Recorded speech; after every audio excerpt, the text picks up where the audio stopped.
The greatest thing about working on a Spider-Man game is that you're working on a Spider-Man game.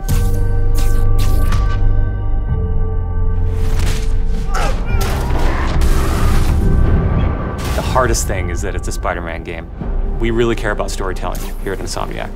And I think that's how we go into every day we come here. There's this push to really get it right. One of the most compelling things about Spider-Man is just when Peter Parker and Spider-Man's worlds collide. And we've tried really hard to weave the two stories together to create a story that is not necessarily just a superhero story, but a human story as well.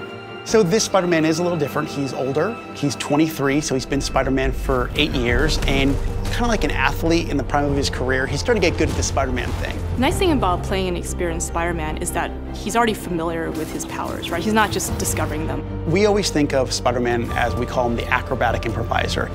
He's looking for not only how he can take advantage of the way the enemies are positioned, but what around him. Could he use this object to grab with his webs and throw at an enemy? We want people to not only see the enemies in front of them, but the environment around, to take advantage of both of them.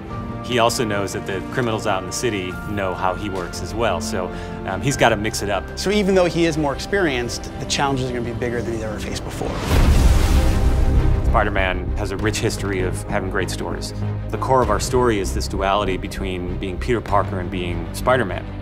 What's cool about Mr. Negative is that he also has a duality. He's got his positive side as Martin Lee, who runs the homeless shelters in the city, but he also has his negative side. When Peter makes the connection that the leader of the inner demons is the guy who my aunt works for, we got the perfect collision of those two worlds.